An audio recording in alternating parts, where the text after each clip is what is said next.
Hey guys, this is True Zero, and I'm coming back to show you guys a few things about the areas here.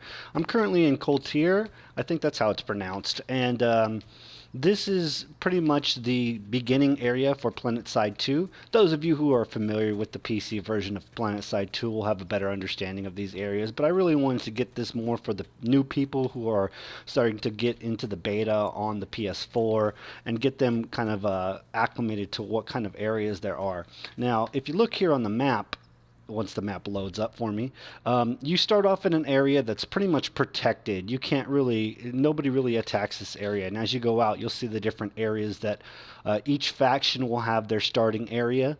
And then there's a few different districts in between each. It's a pretty small continent compared to the other continents if you look here.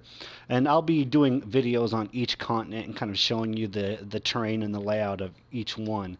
But really, I like this place because it's small. It allows for people to get into fights a little bit easier. I'm going to hop on this flash right now. We're going to go driving around a little bit.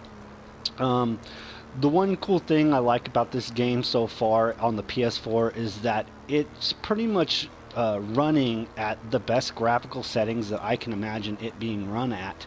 I know a lot of people on the PC want to compare it to the Ultra graphics on their systems and how detailed it is on Ultra graphics compared to how it is on the PS4.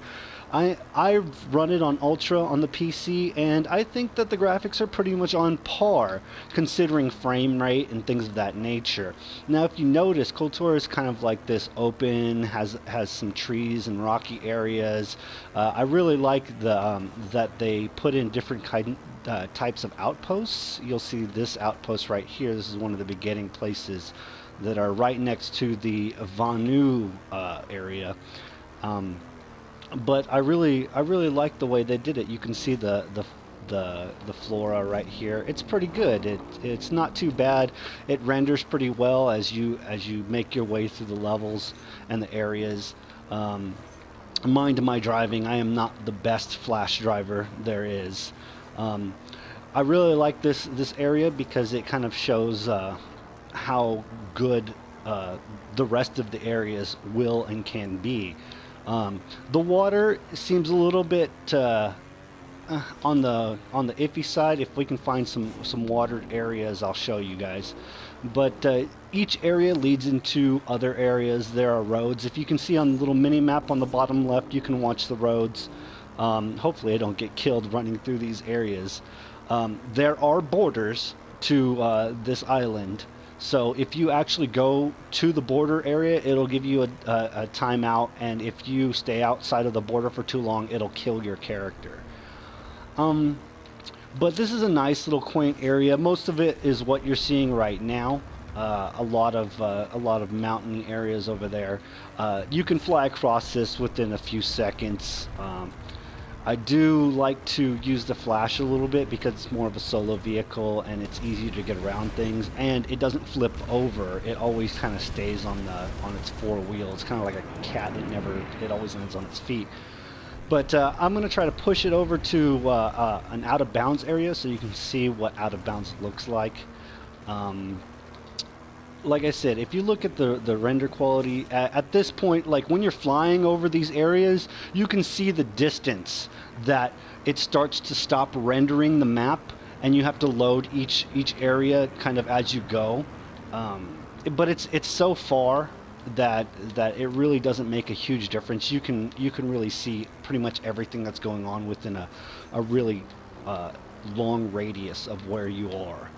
Um, the one thing that I do like though is how the trees look. I mean, look at how great that these trees are looking, and compared to other games that I've seen, and considering that this is going to be a free-to-play game, I really like the way that they made this environment. The detail is really good, and look at that moss all over that rock. Look at that growth. That's really good right there. Let's see. And each area has a day and night cycle. So as you run around in this, eventually it will become night and it will become harder to see, and you'll be able to use different types of optics and things of that nature. I really enjoy this game, and I really enjoy the atmosphere of each of the different continents. And I'm looking forward to showing you guys some of the other continents. See, now I'm just gone out of bounds. Now, I think this is because I'm within the area of uh, uh, another warp gate, and they just won't allow you to go into these areas at all. They have that shield that's up right here that really doesn't let you go into their area, so you can't take over the entire continent. It's really for new players. But anyways, I hope you enjoyed the video, and if you want to, go ahead and subscribe and hit the like button, and I'll be making more of these. And thanks for watching. See ya.